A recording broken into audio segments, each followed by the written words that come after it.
আবার নালা, আবার হাতি, এক দল হাতি। লেপার্ডের ফুটপ্রিন্ট, এখান দিয়ে লেপার্ড গেছে। কি সুন্দর পাখির ডাক, শান্ত জায়গাটা। সুদূর উত্তরাখণ্ডে ভারত মাতা মন্দিরে স্থান পেয়েছেন মা শারদা রামকৃষ্ণ। এই হচ্ছে দক্ষ প্রজাপতির সেই যজ্ঞকুণ্ড। ওখানে একটা গাড়ি দাঁড়িয়ে আছে, অনেকক্ষণ ধরে দাঁড়িয়ে আছে, দেখা যাক কি আছে ওখানে।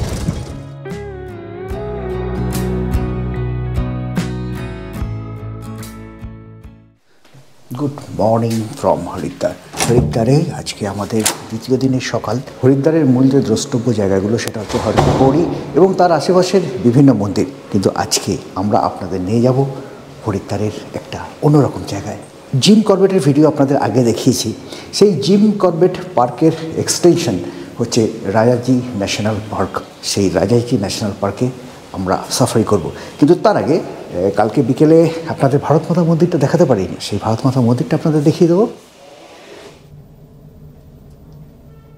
সচিনজি আমাদের আজকে আসতে পারেননি, ওনার বাড়িতে একটা কাজ পড়ে গেছে, তার বদলে উনি পাঠিয়ে দিয়েছেন ঋষিপালজিকে। উনি আজকে আমাদের ঘুরিয়ে দেখাবেন।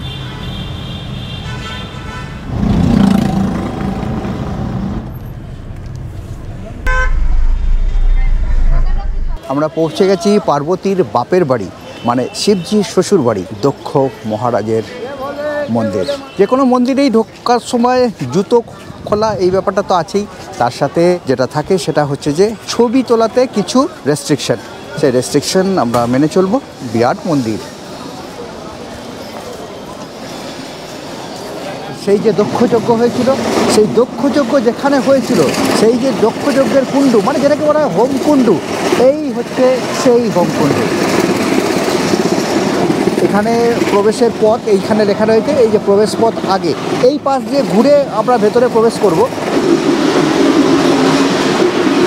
এই হচ্ছে দক্ষ প্রজাপতির সেই যজ্ঞকুণ্ড, সামনে হচ্ছে সতীকুণ্ড।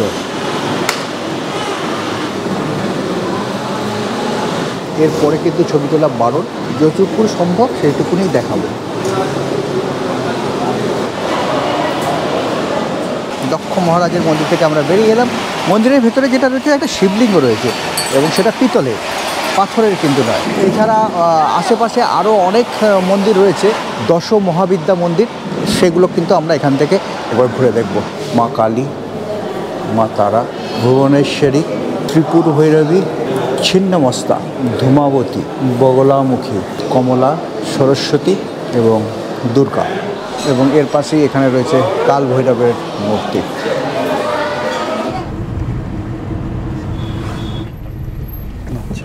এখন আমরা এসে পৌঁছেছি একটা আশ্রমে। আশ্রমটার নাম আপনাদের পুলকিত করবে, পাইলট বাবা আশ্রম। এই হচ্ছে তার প্রবেশপথ। এই মন্দির সারা বছর খোলা থাকে, সকালে 7টা থেকে সন্ধ্যে 6টা পর্যন্ত, আর শীতকালে সকালে 8টা থেকে বিকেল 5টা পর্যন্ত। এই হচ্ছে মন্দিরের প্রবেশপথ। পুরো মন্দিরই কিন্তু সিসিটিভির আন্ডারে। ভারতীয় বায়ুসেনার উইং কমান্ডার ছিলেন কপিল সিং, উনি এই আশ্রম প্রতিষ্ঠা করেছিলেন, এবং এখানে ওনার সমাধি আছে। মৃত্যুর আগে উনি নিজের সমাধি নিজে তৈরি করেছিলেন। এই দিকে রয়েছে পাইলট বাবার সমাধি। চলুন দেখে আসি আগে সমাধিটা, তারপরে পুরো আশ্রম আপনাদের ঘুরিয়ে দেখাবো। এই হচ্ছে পাইলট বাবার সমাধি। ভারতীয় বায়ুসেনার উইং কমান্ডার, পরবর্তী জীবনে এই আশ্রম উনি প্রতিষ্ঠা করেছিলেন। এবং এখানেই ছিলেন যোগমাতা কাইকো আইকাওয়া, যার নাম পরিবর্তিত হয়ে দাঁড়িয়েছে কালিকা দেবী।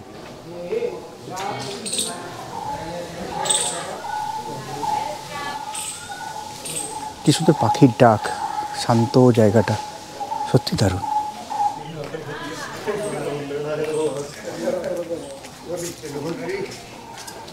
এত বড় নন্দী মহারাজ আমি আজ পর্যন্ত দেখিনি। শুধু কি নন্দী মহারাজ, সামনে এই রয়েছে শিবলিঙ্গ, আর ওই শিবজি। কি বিশাল মূর্তিটা! উপরে ওঠার জন্য সিঁড়ি আছে, কিন্তু এই মুহূর্তে সিঁড়িটা বন্ধ করা আছে। ভীষণ সুন্দর এই মন্দির চত্বর।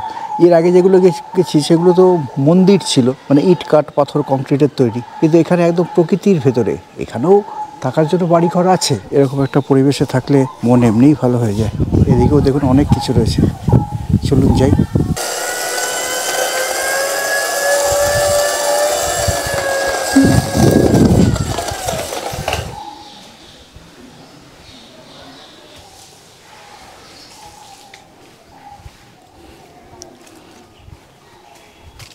এখানে অনেক রাজহাঁস রয়েছে দেখতে পাচ্ছি, পায়রা রয়েছে প্রচুর।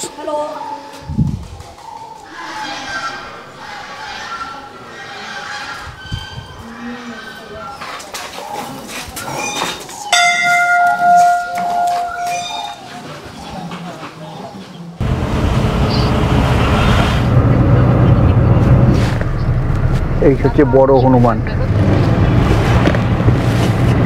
ওম ব্রিজ, এই দেখুন পাশে ওম ব্রিজ। কালকে ওয়েদারটা ভালো ছিল না, আজকে ওয়েদারটা কিন্তু ঝকঝকে। আজকে যদি আমরা মনসা পাহাড়ের উপরে যেতাম তাহলে হয়তো উপর থেকে হরিদ্বার শহরের যে ছবিটা, খুব ঝকঝকে ছবি আপনাদের দেখাতে পারতাম, কিন্তু কি আর করা যাবে, আমরা তো কালকেই হরিদ্বার থেকে চলে যাচ্ছি ঋষিকেশ। এই হচ্ছে হর কি পৌড়ি।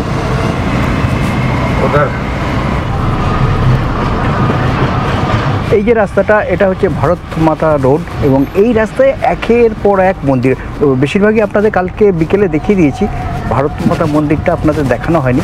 আরও দু একটা মন্দির যেটুকু সময় আছে আমাদের সাফারি করার আগে আপনাদের দেখিয়ে দেবো।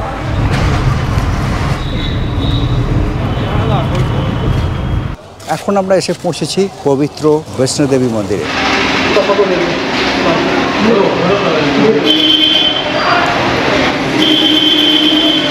এটা সিঁড়ি দিয়ে দিয়ে আবার দোতলায় উঠতে হবে। এখানে ছবি তোলার কিছু রেস্ট্রিকশন আছে। এইখানে এরকম গুহার ভেতরে হামাগুড়ি দিয়ে ভেতরে ঢুকতে হবে, কিন্তু এটা আপনাদের দেখাতে পাচ্ছি না, ফটো কিছু না মানা হয়। এই ভেতরে এরকম হামাগুড়ি দিয়েই যেতে হয়। বৈষ্ণোদেবী মন্দিরের ভেতরে থেকে ছবি তোলা নিষেধ, মন্দিরটা ভালো, এই গুহার যেটা তারপর থেকে আর ছবি তোলা যায় না।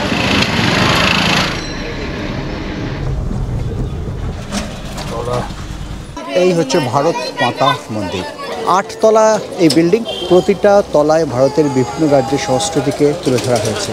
লিফট আছে, লিফটে করে প্রথমে উপরে আমরা চলে যাব 8 তলায়, সেখান থেকে সিঁড়ি দিয়ে নামতে থাকবো। এই যে ভারত মাতা মন্দির, সেটা এপ্রিল থেকে সেপ্টেম্বর পর্যন্ত সকাল 8টা থেকে রাত 8টা পর্যন্ত খোলা থাকে, আর 1 অক্টোবর থেকে 31শে মার্চ পর্যন্ত সকাল 8টা থেকে সন্ধ্যে 7টা পর্যন্ত খোলা থাকে। অক্টোবরের 31, 1984 ভারতবর্ষের তৎকালীন প্রধানমন্ত্রী ইন্দিরা গান্ধী সেই সময় শিখ আততায়ীদের গুলিতে প্রাণ হারিয়েছিলেন। আর এই 1984 ঠিক এক বছর আগে 1983 সালে তিনি এই মন্দির উদ্বোধন করেছিলেন।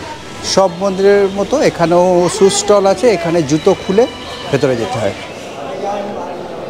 এদিক দিয়ে লিফটে যাওয়ার রাস্তা, লিফট কিন্তু 5 টাকা করে পার হেড তার কুপন কাটতে হবে। শুরুতে আমি একটু ভুল বলেছি, এই মন্দিরটা কিন্তু 8 তলা নয়, এই মন্দিরটা হচ্ছে 7 তলা।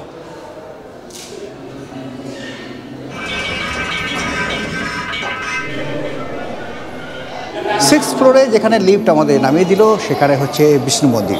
এরপরে লিফট আর গেল না, যায় কিনা সেটা আমি জানি না, অন্য সময় হয়তো যায়, কিন্তু এখন 6 ফ্লোরের লিফট আমাদের নামিয়ে দিল। এখানে রয়েছে বিষ্ণু মন্দির, আর এর উপরে শিব মন্দির।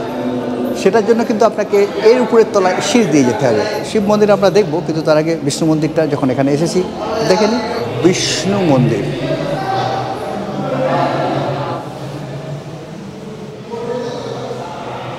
বিষ্ণু ভারতের বিভিন্ন রাজ্যে বিভিন্ন রূপে পূজিত হন, তাদের বিভিন্ন সেই মূর্তি এখানে রাখা রয়েছে।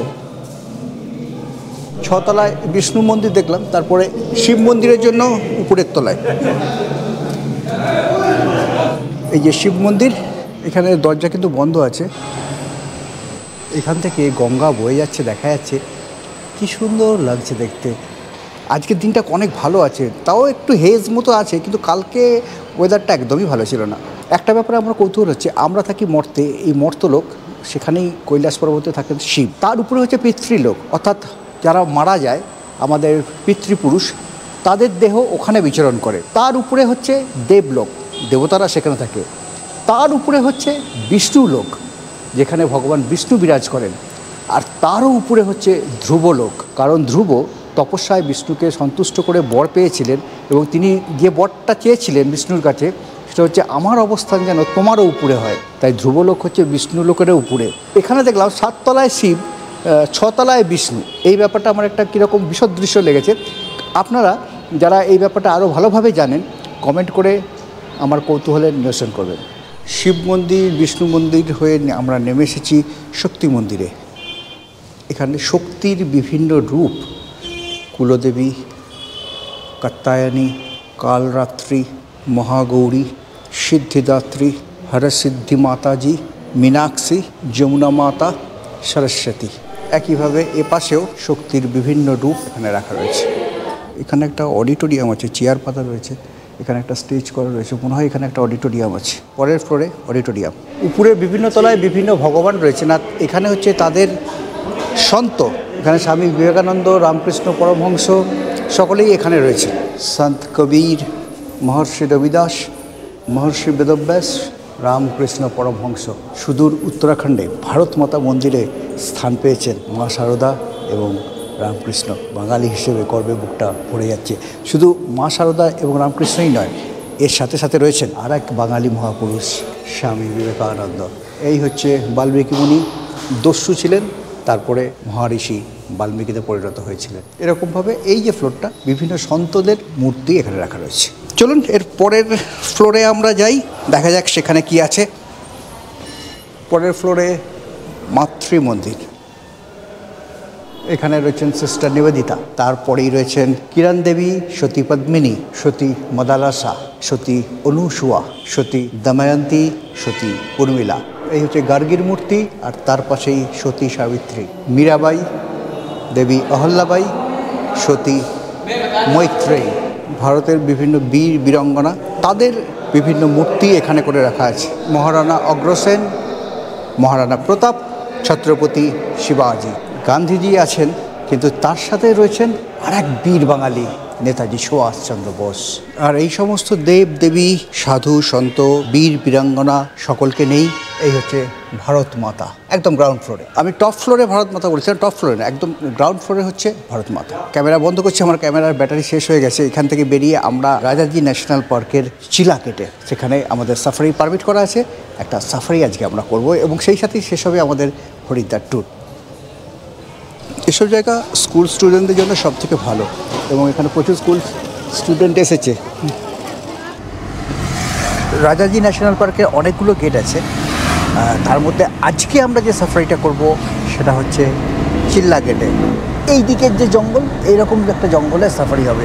সাইটিং এখানে খুব বেশি কিছু হয় না, কিন্তু জঙ্গলটা খুব সুন্দর। আর আমার যেহেতু জঙ্গল সব থেকে প্রিয়, তাই জঙ্গল সুন্দর হলেই আমার মন ভরে যায়। আর সাইটিং যদি হয় সেটা তো বোনাসের মতো, উপরি পাওনা।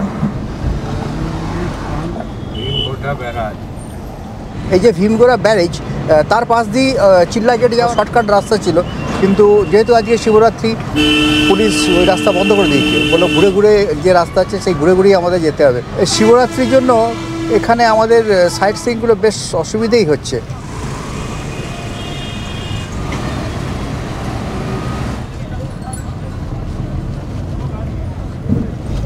এই যে রাস্তাটা, এই রাস্তাটা চিল্লা হয়ে ঋষিকেশের দিকে চলে যাচ্ছে।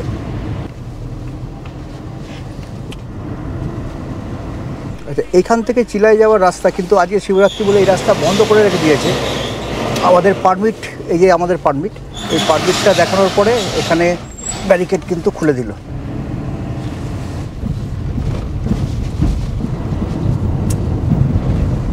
রাজাজি টাইগার রিজার্ভে চিল্লা গেটে আমরা এসে পৌঁছেছি। এখানে আমাদের পারমিটগুলো প্রথমে দেখাতে হবে। এই পারমিট আমাদের দুজনের লেগেছে 550 টাকা। কটা থেকে কটায় এন্ট্রি হয় সমস্ত ডিটেলস এই বোর্ডের মধ্যে লেখা রয়েছে। এখানে আমাদের একটা জিপসি নিতে হবে, জিপসির ভাড়া হচ্ছে 2400 টাকা। চক্রবর্তী রাজা গোপালাচারী, তার নামেই এই ন্যাশনাল পার্কের নাম রাজাজি ন্যাশনাল পার্ক।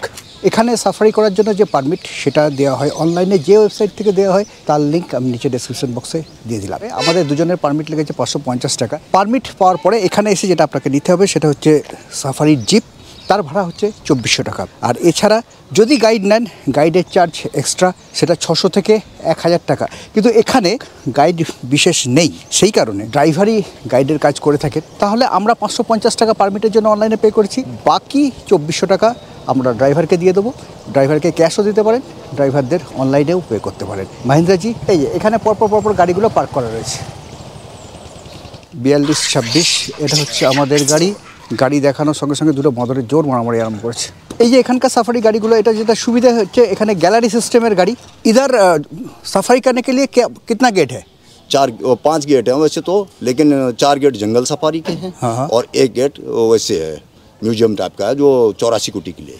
अच्छा, तो ये जो 4 गेट है वो गेट का नाम क्या क्या है? हम तो चिल्ला गेट से सफारी कर रहे हैं। हम चिल्ला गेट से काम वो सफारी करेंगे। फिर एक है आपका हरिद्वार रानीपुर, दूसरा हो गया आपका मोतीचूर, ठीक है, चौथा हो गया आपका मोहन, जो है चिल्लावाली के नाम से जाना जाता है। মোহন, চলুন তাহলে আর দেরি কিসের? মহেন্দ্রজি গাড়ি স্টিয়ারিংয়ে বসে গেছে। আমরা এখানে দুটো সিট আছে, মাঝের এখানে তিনটে, এখানে তিনটে, 6 জন একটা গাড়িতে বসতে পারে। আমরা মাঝেরটায় বসবো না, পেছনটায় বসবো, একটু উঁচু হবে, আমাদের দেখতে সুবিধা হবে। চলুন, উইশ করুন যাতে ভালো সাইটিং আমরা পাই। আমাদের সামনের গেটেই 4 জন ফরেনার রয়েছে, কোন দেশের কে জানে। এই গাড়িগুলো বেশ ভালো। এখানে যখন যদি বৃষ্টি পড়ে তাহলে এই যে হুডটা উপরে কিন্তু দিয়ে দিতে পারবেন। আর এখানে বটল হোল্ডার রয়েছে বা ছোটোখাটো টুকটাক জিনিসপত্র এখানে কিন্তু রাখা যাবে। এই জঙ্গলে সাফারি করার বেশ কিছু নিয়মকানুন আছে, সেটা যে পারমিটের কাগজ সেখানেই লেখা রয়েছে, আপনারা একটু পড়ে নেবেন। যেমন উগ্র রঙের জামা পরবেন না, ম্যাট কালারের জামা কাপড় পরবেন, পারফিউম ইউজ করবেন না, স্মোকিং করবেন না। এ দেখুন সাদা সাদা বোল্ডার দেওয়া রয়েছে রাস্তার পাশে, এই বোল্ডারের ওপাশে যাওয়ার কিন্তু নিয়ম নেই।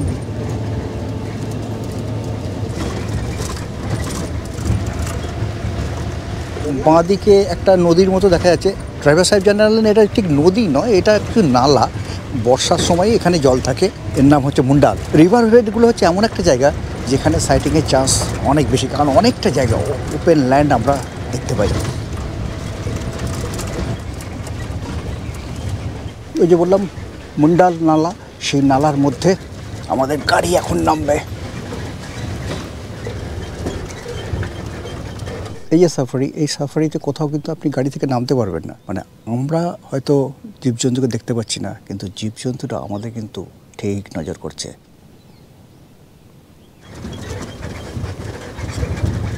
নালাতে অল্প অল্প জল আছে, সেই জলের মধ্যে দিয়ে আমাদের গাড়ি এখন চলেছে। ওই রকম জায়গায় হাতির অনেক পটি পড়ে রয়েছে, কিন্তু এগুলো শুকনো পটি, তার মানে এটা পুরনো। এই যে ঝোপ যেগুলো রয়েছে, এই ঝোপের 3 ফুট ভেতরেও যদি কিছু একটা বাঘও শুয়ে থাকে, আমাদের পক্ষে দেখা সম্ভব নয়।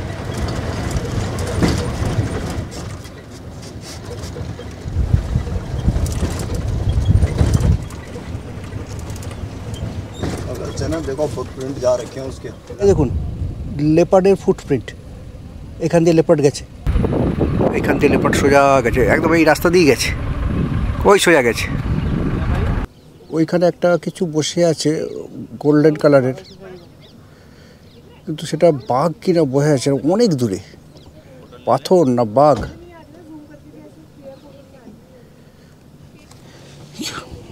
রোদ ছায়াতে রয়েছে তো। কি কেমন লাগছে? আমার জঙ্গল খুব ভালো লাগে।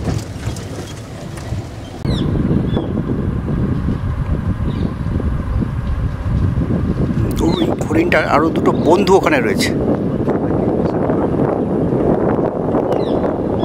আস্তে আস্তে ওই বন্ধুদের কাছেই যাচ্ছে। জঙ্গলের মধ্যে যেখানেই জল, সেখানেই কিছু না কিছু ঘটনা সবসময় ঘটে চলেছে। এখানে একটা হরিণ জল খেলো, জল খেয়ে নালাটা পেরোলো, ওর আরও দুটো বন্ধু আছে, তাদের দিকে আস্তে আস্তে এগিয়ে গেল। আর একদল বাঁদর মাদরামি করছে, বাঁদর নয় হনুমান, গাছের ডালগুলো ভাঙছে। আমরা প্রথমে ভেবেছিলাম হয়তো হাতি ওখান থেকে বেরিয়ে আসবে, তারপরে দেখলাম না, হাতি না, এগুলো হনুমান গাছের ডালগুলো ভাঙছে। এই যে চিল্লা ফরেস্টে যে সাফারিটা হয় সেটা পুরো সার্কুলার ওয়েতে, মানে আমরা কিন্তু ওয়ান ওয়ে, একদিকেই শুধু যেতে থাকবো। আমরা এদিকে কিন্তু যেখান দিয়ে ছেড়ে এলাম সেই জায়গায় কিন্তু আমরা আর ফিরে আসবো না। ফেব্রুয়ারি মার্চ এগুলো হচ্ছে হাতির মিলনের সময়। তো এই সময়ে সিঙ্গল যে হাতি থাকে, পুরুষ হাতি, সেই হাতি কিন্তু ভয়ঙ্কর। আপনাদের বেশিরভাগ সময়ই জঙ্গলের বাঁ দিকটা দেখাচ্ছি, কারণ ডান দিকে এই দিক থেকে সূর্যের আলো এসে পড়ছে, তার ফলে দেখা যাচ্ছে না বেশ ভালো কিছু। ওই দেখুন কত বড় বড় হাতি, এই যে গজরাজ দাঁড়িয়ে রয়েছে, বড় বড় হাতি, বিরাট বিরাট সাইজ। আবার নালা, আবার হাতি, একদল হাতি। আবার ওই নালায় গিয়ে আমরা দাঁড়াবো, এই নালাটা ক্রস করবে। বললাম না, এই নালাগুলো যেন একটা অবজারভেশন লাইন। হ্যাঁ ঠিক আছে। এই যে এই যে এই যে ও ওফ,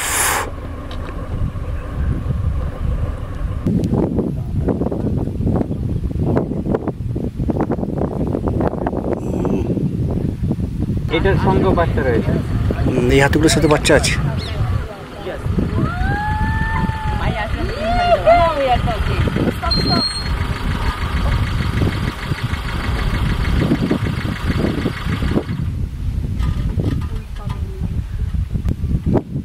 আরো হাতি রয়েছে, মানে একটা দল রয়েছে। আর একটা হাতি, এই যে এখান থেকে আরেকটা হাতি নামছে। হাতিগুলো ওই দিক দিয়ে পেরোচ্ছে। ওইখানে একদল ফরেনার, তাদের সাথে গাইডও আছে, ওরা ওখান থেকে হাতিগুলোকে দেখছে। পেছনে আরেকটা জিপ আসছে। এই পাশে জঙ্গলটাও কিন্তু খুব সুন্দর, আমরা দেখে নিচ্ছি। এদিক থেকে না আবার কেউ এসে বসে, আমরা তাহলে সেই একচক্ষু মৃগর মতো হয়ে যাব। এই যে পুরো সাফারি 32 কিলোমিটার মতো, তার মধ্যে প্রায় 8 কিলোমিটার এসে গেছি। কারণ সামনে ওই যে ওয়াচ টাওয়ারটা দেখা যাচ্ছে, ওটা হচ্ছে মুন্ডাল ওয়াচ টাওয়ার। ওই ওয়াচ টাওয়ারে আমরা উঠবো, ওখান থেকে দেখা যাক আর কিছু দেখা যায় কিনা।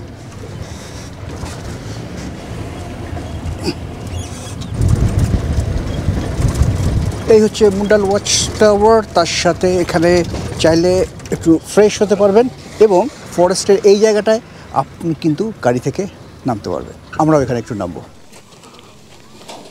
এই হচ্ছে মুন্ডাল ওয়াচ টাওয়ার। চলুন আমরা একটু উপরে উঠি। তবে এখান থেকে কিন্তু খুব একটা কিছু দেখা যায় না।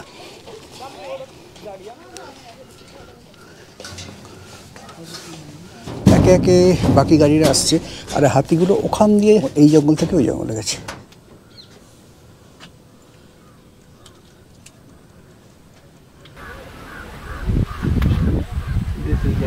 This one, but click my picture. No, make this one, but with this view. Okay. Again. ওই যে ডাস্টিং করছে।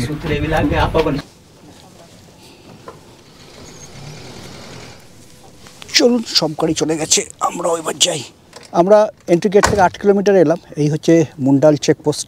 দেখুন এইখানে ফরেস্টের গার্ডসরা থাকেন। পুরোটা এরকম ইলেকট্রিক্যাল ফেন্সিং করা আছে এবং ট্রেঞ্চ করা আছে। এই যে ফরেস্টের মাইলস্টোন মিঠাওয়ালি, এই যে 8 কিলোমিটার সবুজ সবুজগুলো হচ্ছে এখানকার মাইলস্টোন। এখানে যে ঘাসগুলো ছিল, এই ঘাসগুলো অনেক বড় হয়ে গেছিলো এবং এখানে যেহেতু ফরেস্টের চেকপোস্ট আছে, হাতি এসে গেলে দেখা যায় না। ফরেস্ট ডিপার্টমেন্ট থেকে এই ঘাসগুলোকে কিন্তু পুড়িয়ে দেওয়া হয়েছে। এতক্ষণ ভুলেই গেছিলাম এই গাড়িতে বসার জন্য সিট আছে, তো পুরোটাই দাঁড়িয়ে দাঁড়িয়ে। দাঁড়ালে কী হয়, ভালো দেখা যায়, সিটগুলো ভালো, সুন্দর গদি। মহেন্দ্রজি জানালেন যে আগে এখানে প্রচুর চিতা পাওয়া যেত, এখন কিন্তু চিতা এখানে সেই তুলনায় কমে গেছে, কারণ এখানে বাঘ বেড়ে গেছে। আর লেপার্ড বাঘকে পছন্দ করে না, বাঘের ভয়ে গাছের উপরে উঠে থাকে। আজকে ওয়েদারটা কিন্তু সত্যিই খুব ভালো আছে, একদম ঝকঝকে নীল আকাশ রয়েছে।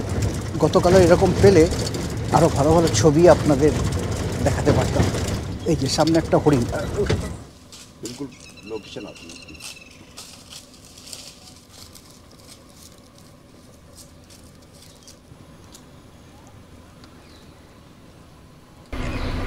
হরিণ এরকম সাফারি গাড়ির সামনে সামনে চলছে, এটা আমি খুব কম দেখেছি।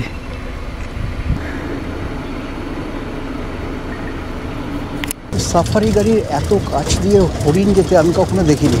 তো মহেন্দ্রজিকে জিজ্ঞেস করলাম কী কারণ। বললো এ দেখলেন, খেয়াল করে দেখুন, এর শিংটা ফেটে গেছে, মানে এ লড়াই করে এসেছে, তার ফলে এ টায়ার্ড হয়ে গেছে, সেই জন্য আর দৌড়চ্ছে না, ধীরে ধীরে ধীরে ধীরে যাচ্ছে। জঙ্গলে কত কিছু দেখার আছে, হ্যাঁ, কত কিছু দেখার, কত কিছু চেনার। যদি প্রকৃতিকে দেখতে হয়, জঙ্গল সাফারি করুন, জঙ্গল সাফারি। এই যে হরিণটা যেখানে দেখলাম, তারপরে জঙ্গল কিন্তু এখানে চরিত্রটা পাল্টে গেল। জঙ্গল এখানে ঘন জঙ্গল এবং বেশ ঠান্ডা ঠান্ডা, শীত শীত লাগছে। এখন কিন্তু আমরা রিভার বেড ছিলাম, রিভার বেড থেকে আস্তে আস্তে আস্তে আস্তে আমরা কিন্তু পাহাড়ের উপরে উঠছি। এই জায়গাগুলোতে ধস নেমেছে।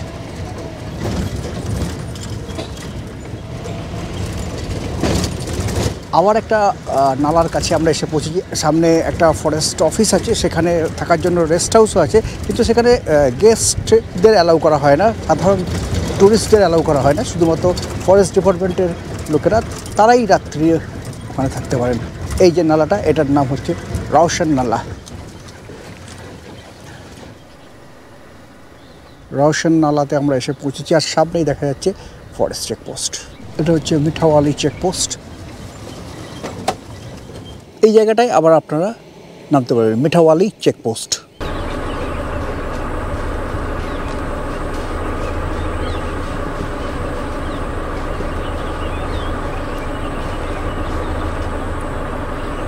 এই যে মিঠাওয়ালি গেস্ট হাউস সেটা পেরোলাম, তারপরে এক দল হরিণকে দেখতে পেলাম, কিন্তু হরিণের অন্তত কোটা 25 হরিণ রয়েছে, একসাথে দল বেঁধে নেই, ওরা একটু ছড়িয়ে ছিটিয়ে রয়েছে। এখন জঙ্গলের যে জায়গার ভেতর দিয়ে আমাদের গাড়ি যাচ্ছে, এখানে জঙ্গলটা কিন্তু ভারী সুন্দর। এটা ফেব্রুয়ারি মাসের প্রায় শেষ, সেই কারণে পাতা ঝরার সময় গাছে পাতা কম।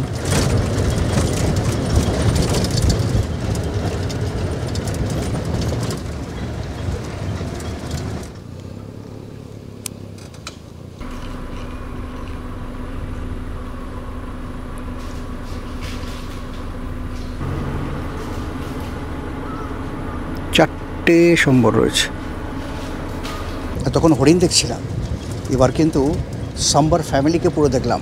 রাজা সাম্বার মানে মেল সাম্বার, যার শিং আছে, আর তার 3টে রানী।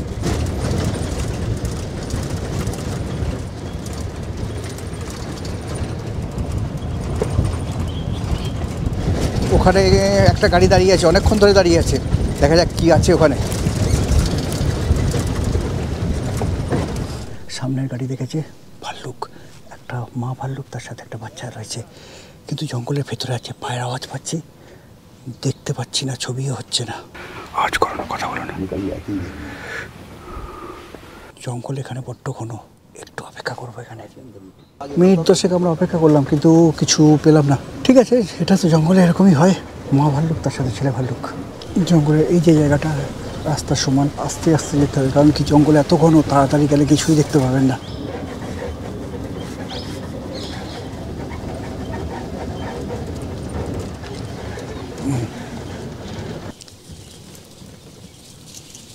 एक मिनट रुकिए, गाड़ी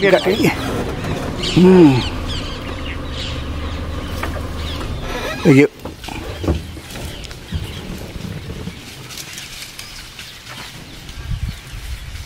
বাঁদর আর হরিণগুলোকে দেখার পরে আবার আমরা একটা নালাতে এসে পড়লাম। এই পুরোটাই হচ্ছে রওয়াসান নদী।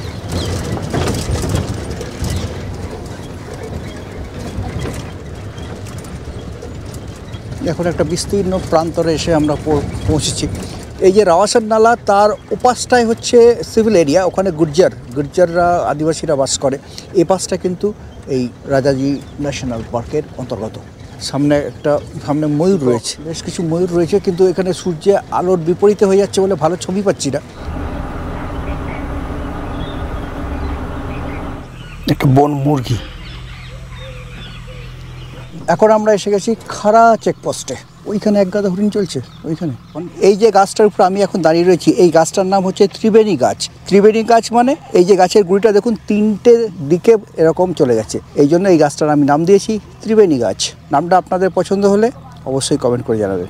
আমাদের এই রাজাজি টাইগার রিজার্ভের ইভিনিং সাফারি প্রায় শেষের পথে, আর একটুখানি রাস্তা আমাদের বাকি। আমরা এখন এই যে খাড়া গেস্ট হাউস, তার সামনেই দাঁড়িয়ে আছি। এই গেস্ট হাউসগুলোতে ফরেস্টের লোকেরাই থাকতে পারেন, আমাদের কিন্তু থাকার মানে টুরিস্টদের থাকার কোনো নিয়ম নেই। এই যে রাজাজি ন্যাশনাল পার্কের ভেতরে রাজাজি টাইগার রিজার্ভ বলা হয় বটে, কিন্তু টাইগার এখানে খুব একটা নেই।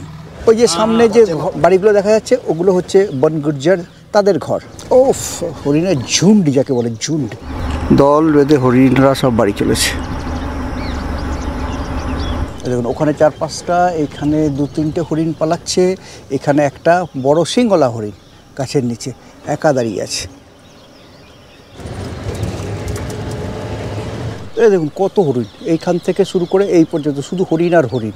এই হনুমানদের সাথে বাঁদরের সাথে হরিণের খুব ভাব, ওরা গাছের ডাল ভেঙে ভেঙে পাতাগুলো ফেলে, হরিণ সেটা খায়।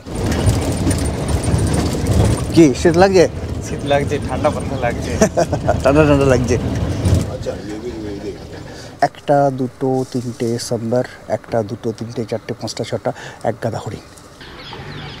এই যে দুটো সাম্বার আমাদের দিকে এক দৃষ্টে তাকিয়ে আছে।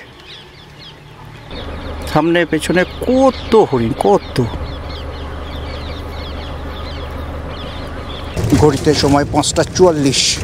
এখন যেখান দিয়ে গাড়ি যাচ্ছে বেশ গা ছমছম করছে, সন্ধ্যায় নামতে আর বেশি দেরি নেই।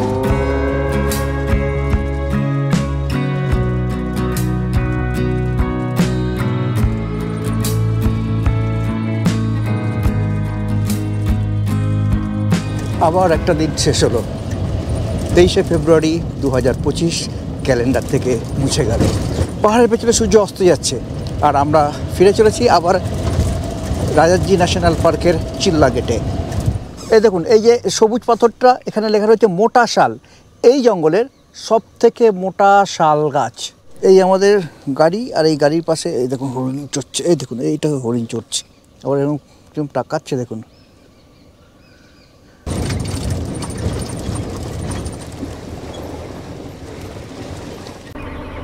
একটা ময়ূর,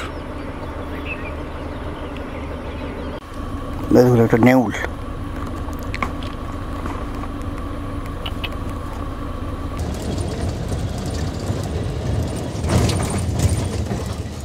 এই যে রাজাজি ন্যাশনাল পার্কের গেট, আর তার সামনে দেখুন হরিণের দল এখানে জল খাচ্ছিল। কতগুলো হরিণ, কতগুলো। এই হরিণটাকে খেয়াল করুন, দেখেন কীরকম মাংস খাবলে কেউ তুলে নিয়েছে। এখন হয় নিজেদের মধ্যে লড়াই করেছে, নয়তো লেপার্ড ওকে অ্যাটাক করেছে। কি হয়েছে সেটা তো এখন জানা যাবে না। শেষ বেলায়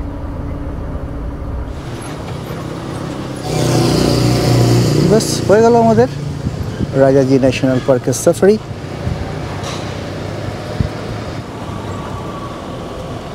ঋষিজি দাঁড়িয়ে আছেন।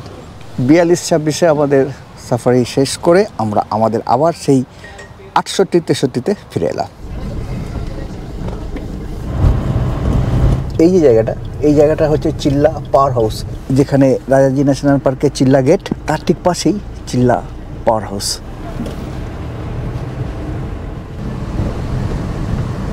আবার আমরা ফিরে এসেছি হারকি পৌরির কাছে। এটা হচ্ছে গঙ্গা ড্যাম।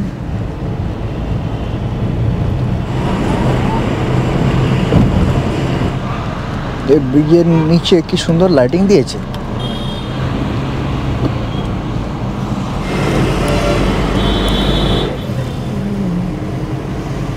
আমরা প্রায় পৌঁছে গেছি আমাদের হোটেল।